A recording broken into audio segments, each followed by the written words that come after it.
Sinpo TV kembali hadir bersama saya Ricky Iskandar dalam Warta Parlemen selama sepekan. Komisi 3 DPR RI sampaikan jual beli konten pornografi ada hukumnya. PBID gelar rapat kerja bersama Komisi 9 DPR RI. PKS tolak kenaikan harga minyak goreng. Vaksin booster jadi syarat mudik 2022. Komisi 11 DPR RI gelar fit and proper test calon komisioner OJK. Berikut berita Warta Parlemen selengkapnya.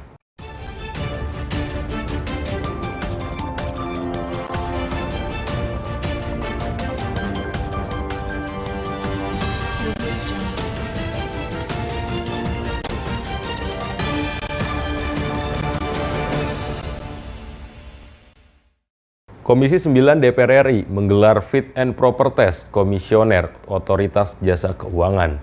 Setidaknya ada 14 nama yang disiapkan oleh pemerintah untuk diuji. Komisi 11 DPR RI mengadakan uji kelayakan atau fit and proper test pada 14 nama yang diusulkan pemerintah sebagai calon anggota Dewan Komisioner Otoritas Jasa Keuangan.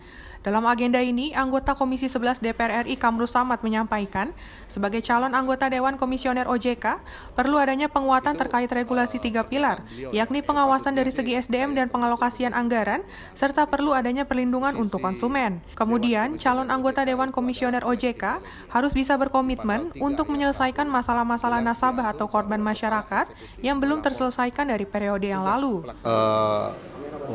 Utusan dari Presiden 14 nama, sampai saat ini kita telah melakukan proses fit and proper test terhadap 13. Ini 13 nama, dan saya kira jam 2, jam 3 siang ini akan kita tuntaskan. Dan dari paparan mereka memang kita ingin penguatan tentang regulasi dalam rangka mengatur 3 pilar industri kita. Kemudian kita ingin penguatan fungsi pengawasan dari segi SDM, pengembangan organisasi OJK, dan pengalokasian anggaran. Kemudian yang ketiga, tidak kalah penting adalah perlindungan konsumen. Komitmen mereka, setelah ada regulasinya, POJK-nya, dan seterusnya, komitmen mereka untuk menyelesaikan masalah-masalah nasabah atau korban masyarakat yang belum terselesaikan periode yang lalu. Karena itu perlindungan di saat yang sama menyelesaikan, di saat yang sama melindungi konsumen yang akan masuk berinvestasi atau menggunakan jasa industri keuangan kita. Di sisi lain, menanggapi jadwal keputusan calon anggota Dewan Komisioner OJK yang baru, anggota Komisi 11 DPR RI Muhammad Misbahun menyampaikan pengambilan keputusan akan dilakukan dalam rapat internal. Menurutnya, keputusan tersebut sangatlah penting dan wajib diumumkan setelah pengambilan keputusan. Kapan pengambilan keputusan? Agenda sebelumnya tentu sudah ada. Hari ini akan dilakukan rapat internal untuk penentuan kapan pengambilan keputusan terhadap nama-nama tersebut. Hasil fit and proper mulai dari kemarin, hari Rabu sampai hari Kamis ini, menunjukkan beberapa nama kandidat, tapi saya tidak bisa membuka karena ini adalah menyangkut keputusan yang sifatnya individual masing-masing partai, tapi sudah mengerucut dan sudah masing-masing anggota sudah ditanyakan pertimbangan terhadap masing-masing nama yang masuk sudah di fit and proper.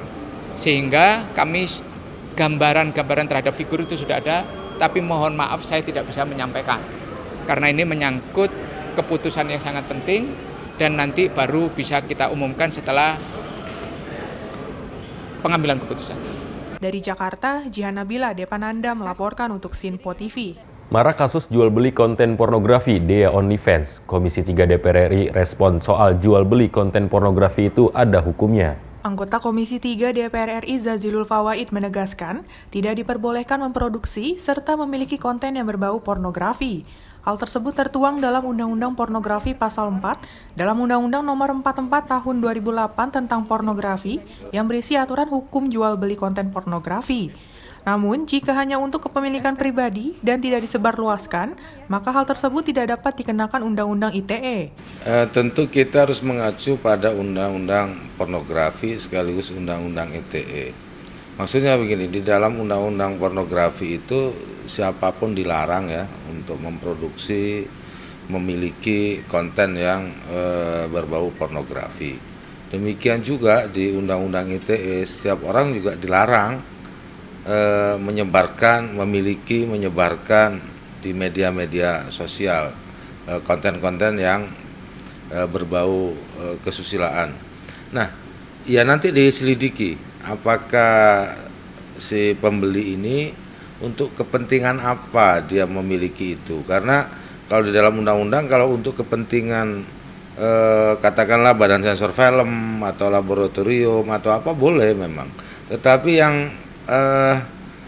si pembeli konten ini untuk apa? Untuk dijual lagi, untuk disebarkan, atau untuk apa? Nanti biar polisi yang menyelidiki lebih pastinya gitu. Apakah nanti si komedian M ini gitu bisa dijerat dengan undang-undang pidana pornografi atau undang-undang ITE. Yang jelas kalau hanya untuk kepemilikan pribadi tidak disebarkan berarti tidak masuk undang-undang ITE. Tetapi undang-undang pornografi melarang orang untuk memiliki konten-konten yang berbau pornografi. Dari Jakarta, Jihan Nabila Depananda melaporkan untuk Sinpo TV. Badan Legislasi DPR RI menggelar rapat kerja untuk membahas peraturan perundang-undangan atau RUU P3, di mana dalam rapat kerja turut hadir sejumlah Menteri Jokowi. Badan Legislasi DPR RI mengadakan rapat kerja mengenai pembahasan rancangan undang-undang perubahan kedua atas Undang-Undang Nomor 12 Tahun 2011 tentang pembentukan peraturan perundang-undangan. Rapat tersebut dihadiri oleh Menko Perekonomian, Menko Polhukam, dan Menteri Hukum dan HAM.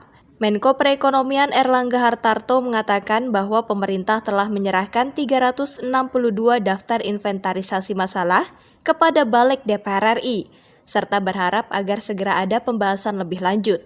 Erlangga menjelaskan 362 DIM yang sudah diserahkan kepada DPR itu terdiri atas 210 DIM tetap, 24 DIM perubahan substansi, 17 DIM substansi baru, 64 DIM redaksional, serta 47 DIM mendapat usulan untuk dihapus. Ketua Umum Partai Golkar ini juga berharap 210 DIM tetap yang telah diajukan pemerintah dapat disetujui DPR dan dibahas bersama agar revisi Undang-Undang P3 dapat segera selesai. Jadi terkait Undang-Undang P3 tadi atas nama pemerintah memberikan DIM ke DPR. Dan dari seluruh materi itu kira-kira ada 210 DIM yang sudah artinya tetap tidak ada perubahan sesuai dengan usulan DPR. Kemudian ada sekitar 80 DIM yang merupakan ada perubahan-perubahan maupun usulan baru ataupun ada yang diusulkan untuk dihapuskan. Dan itu yang perlu dibahas di dalam mekanisme panja nanti. Dan ada beberapa yang tinggal redaksional. Nah, tentu pemerintah berharap bahwa pembahasan ini bisa diselesaikan dalam waktu yang tidak terlalu lama. Tapi siapa kalau misalnya nanti DPR mengajak rapat di weekend gitu? Pemerintah siap. Siap ya. Weekend, weekdays. Dari Jakarta, Sri Dewi Andayani, Halida Dianisina melaporkan untuk Sinpo TV. Komisi 9 DPR RI menggelar rapat kerja dengan pengurus besar Ikatan Dokter Indonesia.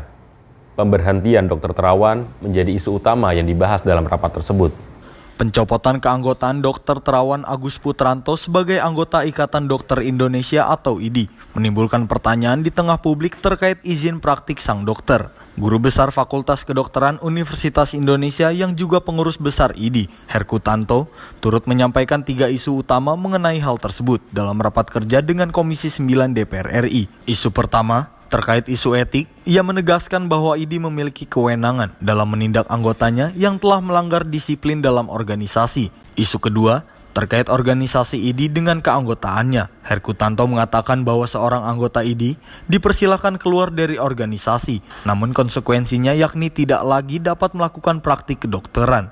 Isu ketiga, setiap dokter yang akan berpraktik harus memiliki surat izin praktik atau SIP dari pemerintah dan rekomendasi IDI, serta surat tanda registrasi atau STR yang diterbitkan oleh Konsil Kedokteran Indonesia. Saya akan menyampaikan saja beberapa hal.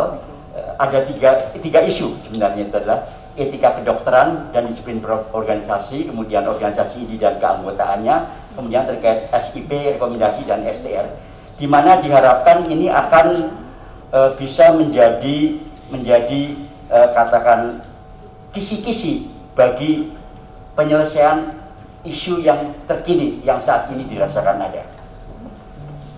Jadi isu yang pertama adalah berbeda dengan disiplin dan hukum, disiplin dan disiplin profesi, maka etika itu adalah hasil akal budi yang memiliki karakteristik pertama, dia itu universal tanpa dibatasi yurisdiksi tertentu, yang artinya adalah kode etik itu di dunia kira-kira kurang lebih sama, walaupun ada sedikit banyak modifikasi sesuai dengan muatan lokal. Kedua, etika itu bersifat untuk melindungi keselamatan pasien dan masyarakat.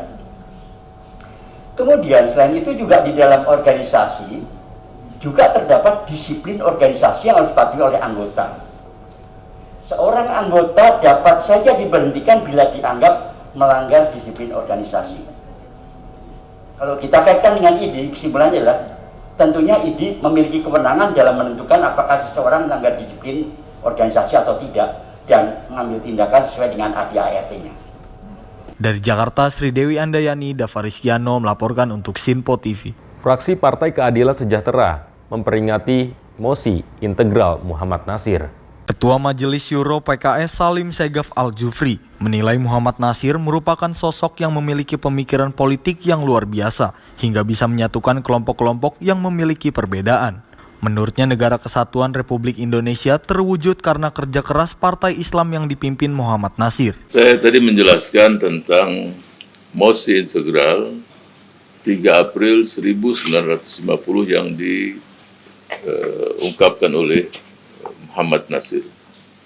Jadi sangat indah sekali bagaimana tadi sudah disebutkan oleh Ketua Fraksi mengembalikan negara Indonesia yang RIS tadi syarikat kembali kepada Negara Kesatuan Republik Indonesia. Sehingga Pak Hatta juga, Bung Hatta mengatakan proklamasi yang kedua itu adalah Negara Kesatuan Republik Indonesia 17 Agustus 1950. Bayangkan kalau negara syarikat dan bagian-bagian tersebut terwujud sampai sekarang, saya tidak bisa bayangkan bagaimana kita membangun negara yang bersatu, masyarakat yang bersatu, satu bangsa, satu bahasa, satu negara, itu agak sulit sekali. Ada beberapa hal yang saya sampaikan yang kita bisa ambil dari Muhammad Nasir. Dia memiliki satu politik yang adiluhung, high politik, sangat luar biasa. Bagaimana menyatukan kelompok-kelompok yang berbeda-beda ini, dia mencari titik temu yang semuanya mengarah menuju Negara Kesatuan Republik Indonesia. Sangat biaya, luar biasa cara dia melobi teman maupun lawan itu sendiri, dan akhirnya berhasil. Dan apa yang diinginkan oleh Belanda tidak terwujud. Ini perlu kita ingat selalu.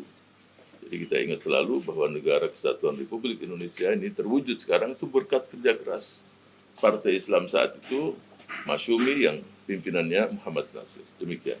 Dari Jakarta, Andi Rezaldi, Verena Dianisina melaporkan untuk Sinpo TV.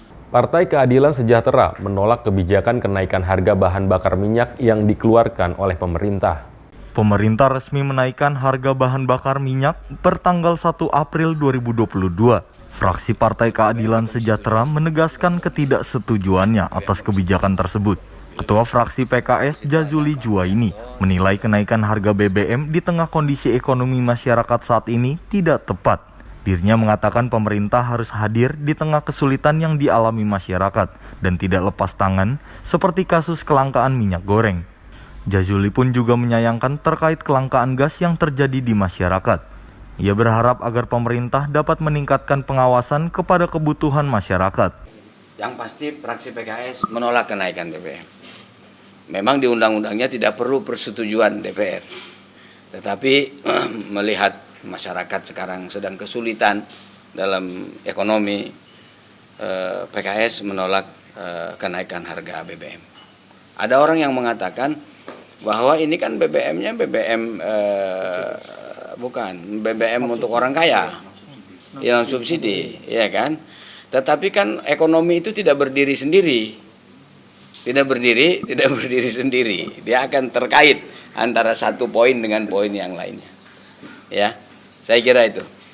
Kalau kelangkaan gas sama pertalite gimana? Itulah tanggung jawab pemerintah. Pemerintah supaya hadir. Jadi supaya ada bedanya, ada pemerintah atau tidak ada pemerintah. Ini minyak goreng nggak ada, angkat tangan. Kemudian gas nggak ada, angkat tangan. Bagaimana cerita? Ya kan?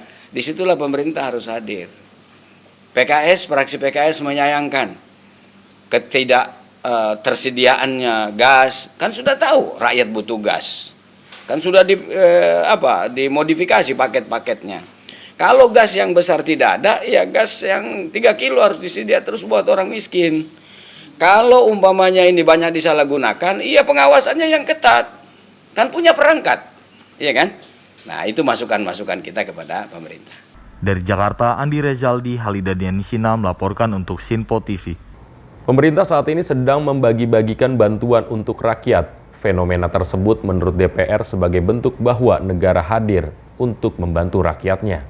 Anggota Komisi 11 DPR RI Muhammad Misbahun mengatakan pemberian BLT minyak goreng sebesar Rp300.000 untuk 3 bulan, terhitung sejak April hingga Juni mendatang merupakan jalan pintas pragmatis di tengah situasi polemik minyak goreng.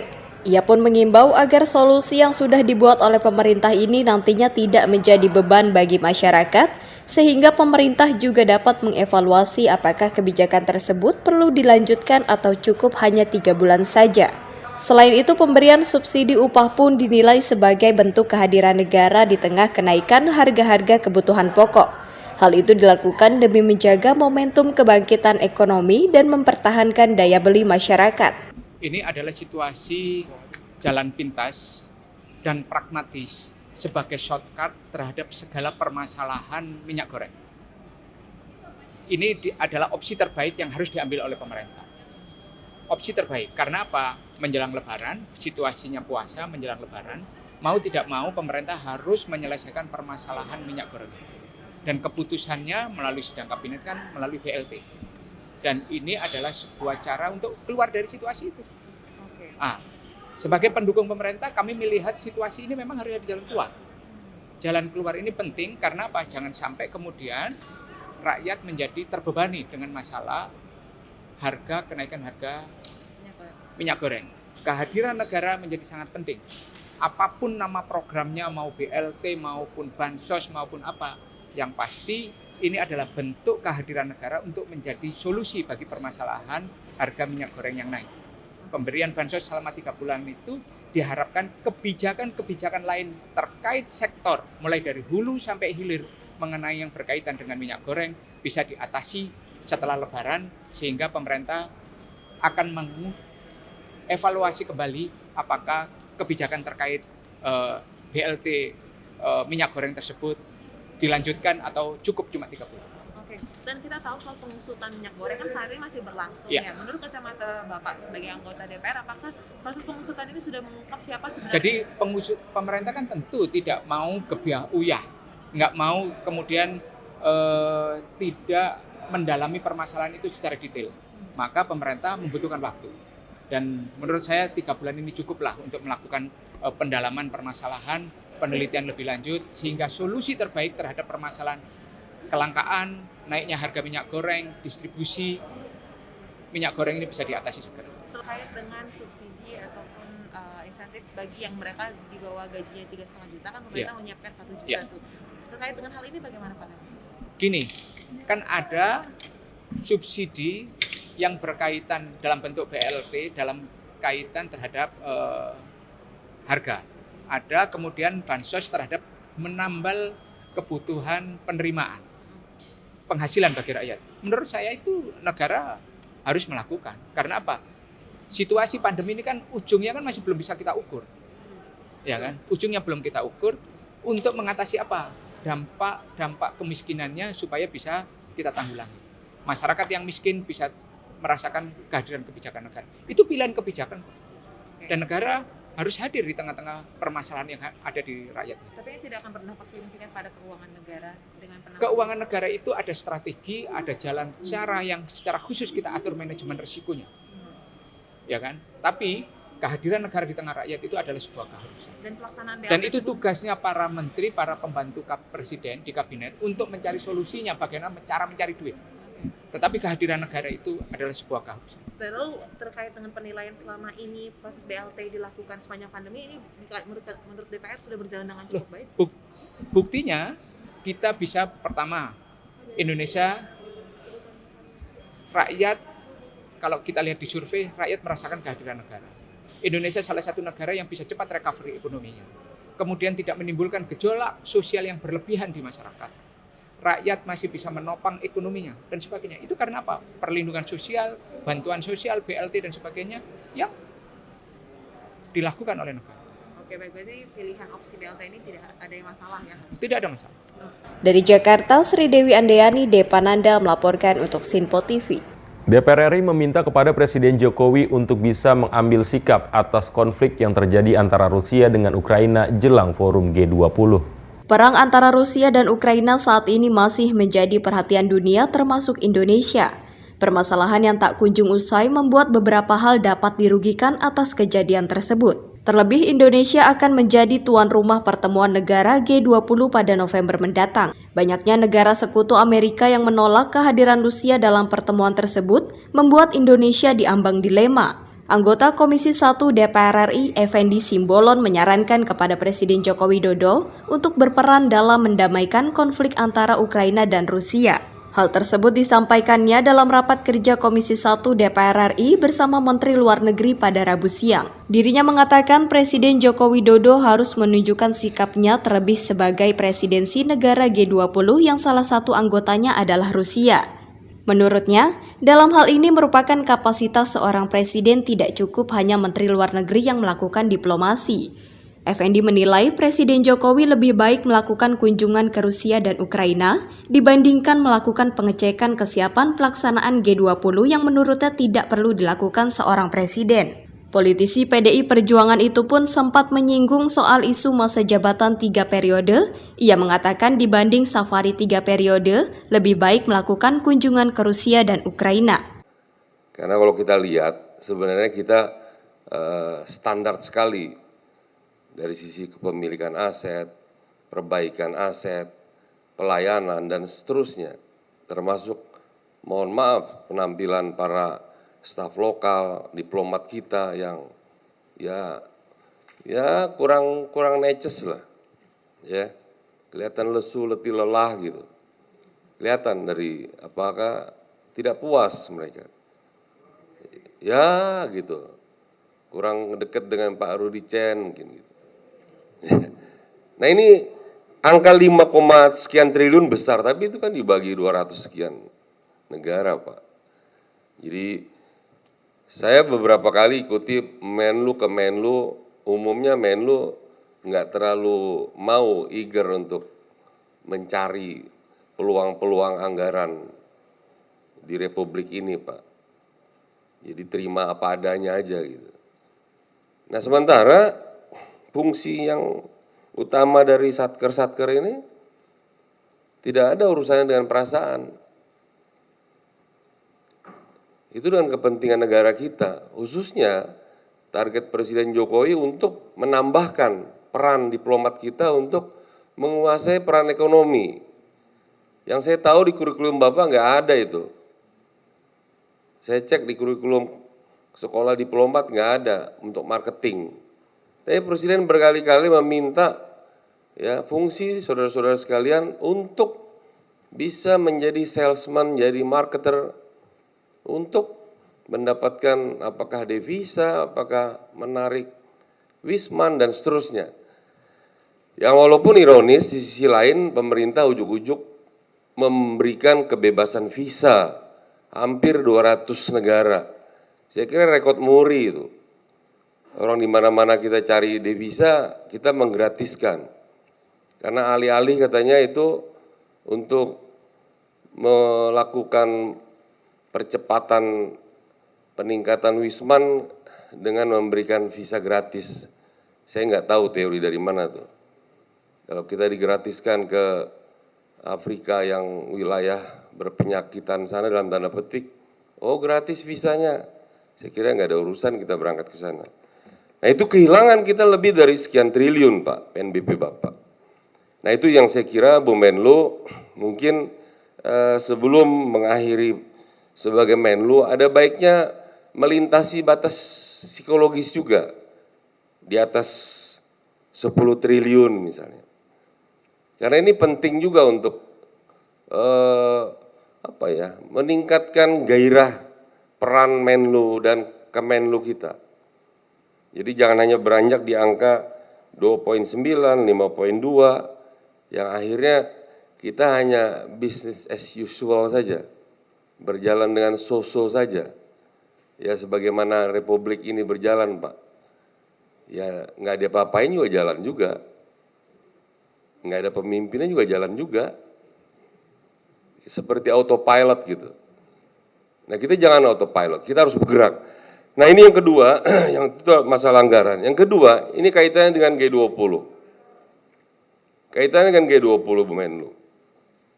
Lepas dari kita kurang bernasib, pada saat presidensi di tangan kita ada kasus Rusia-Ukraina, saya pikir Bu, 5 bulan Pak Jokowi sebagai presidensi, apakah tidak mungkin Bu diberi peran beliau atau diajak untuk beliau untuk memainkan peran internasionalnya Bu.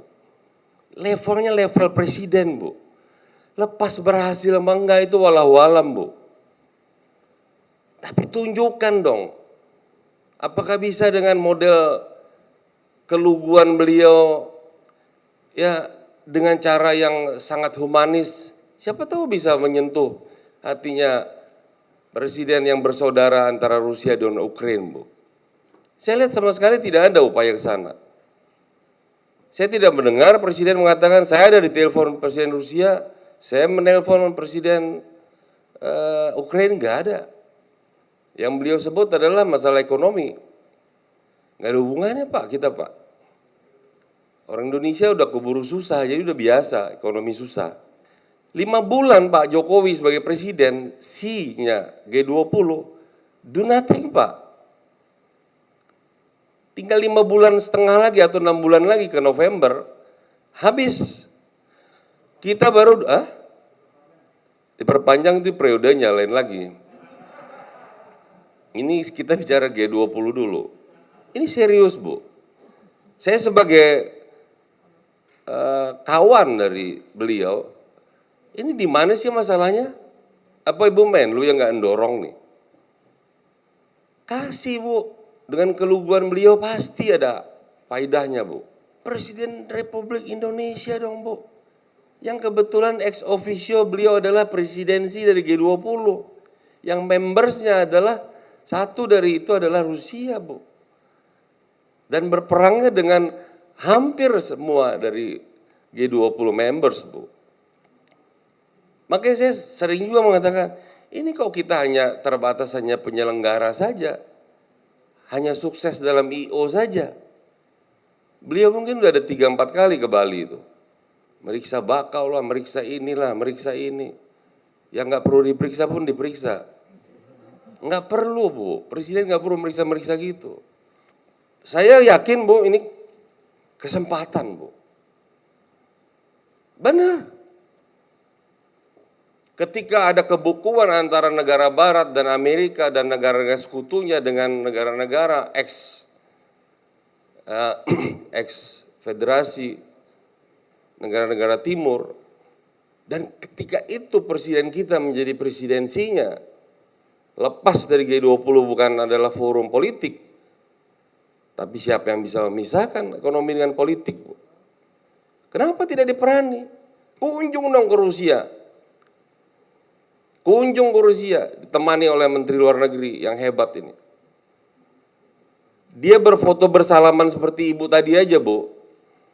Itu nilai jualnya udah luar biasa Bu. Nilai jualnya luar biasa Bu. Nggak usah diajarin Pak Jokowi Bu. Biarin Tuhan yang ngajarin dia Bu. Dia terus ke Rusia dan nggak ke Ukraina Bu. Ke Kiev Bu. Kita udah berapa kali sana, indah sekali tempatnya Bu. Jangan lewat momentum. Apalagi momentum puasa ini, ada baiknya Bu. Nggak usah safari 3 periode lah, safarinya ke sana aja. Benar, ini saya serius. Dari Jakarta, Andi Rezaldi, Halida Dianisina melaporkan untuk Sinpo TV. Pemerintah keluarkan aturan wajib vaksinasi booster sebagai syarat perjalanan mudik tahun 2022.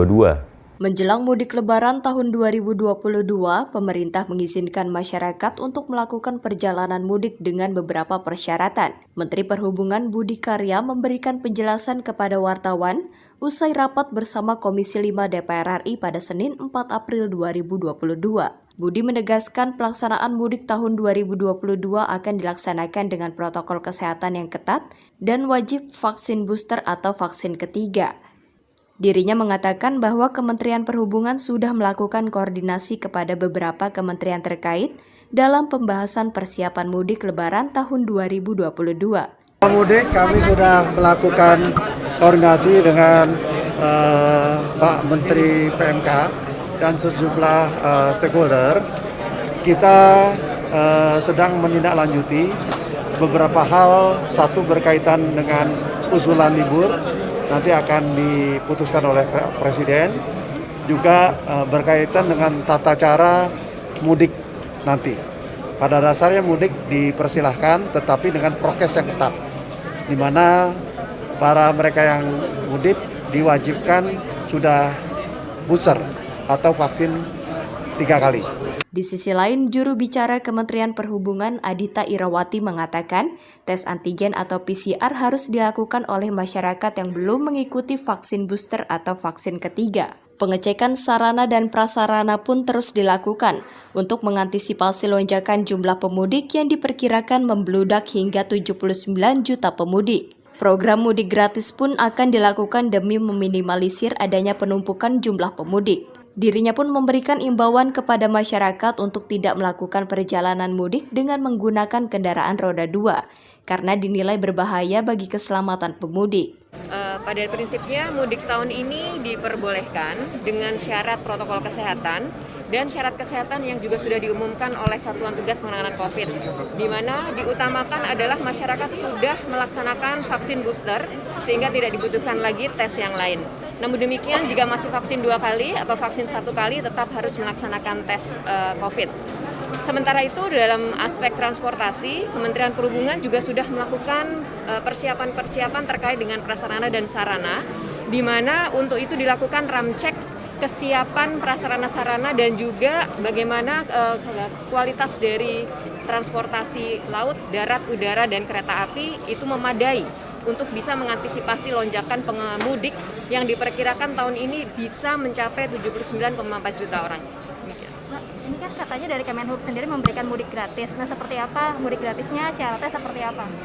Ya, mudik gratis ini sebenarnya salah satu antisipasi kami masyarakat agar terkoordinir dan syarat kesehatannya juga bisa dilakukan pengecekan dengan terpusat ya. Saat ini kami sedang melakukan persiapan dan pada intinya nanti kita akan fokus kepada para pemudik yang menggunakan motor agar tidak menggunakan roda 2 untuk melakukan mudik karena ini sangat berbahaya ya untuk keselamatan. Jadi kami menghimbau untuk jangan menggunakan roda 2 dan untuk itu pemerintah dan juga nanti bekerja sama dengan beberapa instansi maupun perusahaan berupaya mengadakan mudik gratis yang targetnya adalah pemudik roda 2.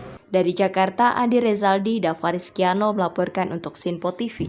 Dalam rapat kerja bersama Komisi 9 DPR RI, Dirut PT Bio Farma menyampaikan 1,43 juta dosis vaksinasi COVID-19 akan kadaluarsa pada bulan April ini. Berdasarkan data yang diungkapkan oleh Direktur Utama PT Bio Farma, Honesti Bashir, ketersediaan vaksin COVID-19 sebanyak 1,53 juta dosis yang dimiliki PT Bio Farma kini berpotensi memasuki masa kadaluarsa pada bulan April 2022. Selain itu, Honesti juga mengatakan bahwa sebanyak 19,32 juta stok dosis vaksin COVID-19 di Bio Farma telah memasuki masa kadaluarsa pada akhir Maret 2022. Data tersebut yakni terdiri dari 18,64 juta dosis vaksin COVID-19 dalam bentuk hibah atau Gavi dan 0,64 juta dosis vaksin dari skema pengadaan B2B. Kalau kita bicara tentang jumlah vaksin yang sudah masuk ke Indonesia dan juga status distribusinya, berdasarkan status update tanggal 25 Maret 2022, total vaksin yang sudah datang itu sejumlah 434,6 juta dosis. terdiri dari 308,9 juta dosis itu yang dengan mekanisme pengadaan B2B, dan juga 125,7 juta dosis itu berdasarkan status dari hibah dan juga dari yang COVAX atau Gavi. Dari 434,6 juta dosis itu sudah kami distribusikan ke seluruh wilayah Indonesia sesuai dengan perintah dari Kementerian Kesehatan sejumlah 361,4 juta dosis. Sehingga sekarang stok yang ada di Bio Farma itu sejumlah 73,25 juta dosis. Next slide. Nah, dari vaksin yang ada di stok kami ya, kami bisa informasikan vaksin-vaksin yang sudah expired dan juga berpotensi expired. Dari data yang kami dapat sampai dengan akhir Maret 2022 itu ada sejumlah 19,32 juta dosis itu sudah expired. Terdiri dari 18,64 juta dosis dari skema Gavi atau hibah dan juga ada 0,64 juta dosis dari skema pengadaan B2B. Dan kalau kita lihat dari status bulan April akan ada potensi sebesar 1,53 juta dosis itu akan berpotensi expired di bulan April 2022. Sementara itu, Badan Pengawas Obat dan Makanan juga turut membahas terkait perpanjangan masa simpan atau shelf life vaksin COVID-19. Menurut Kepala Badan POM, Penny Kusumastuti Lukito, shelf life vaksin COVID-19 dapat ditentukan berdasarkan data uji stabilitas yang dilakukan oleh industri farmasi pemegang izin edar. Badan POM juga menetapkan batas kadaluarsa vaksin baru sesuai standar internasional. Dengan demikian, vaksin COVID-19 yang juga merupakan vaksin yang baru diproduksi dan masih merupakan vaksin uji ya, karena akan masih terus berproses, memiliki data uji stabilitas dengan durasi 3 bulan minimal, sehingga diberikan persetujuan masa kadaluarsa pada saat pemberian emergency authorization adalah 6 bulan, yaitu 2N dengan waktu dari data hasil uji stabilitas. Dari Jakarta, Sri Dewi Andayani, Depananda melaporkan untuk Sinpo TV. Demikian Warta Parlemen kali ini. Tetap saksikan berita terkini di Sinpo TV, Sinpo ID, dan media sosial Sinpo lainnya. Saya Ricky Iskandar dan kru yang bertugas pamit undur diri. Selamat berakhir pekan dan sampai jumpa.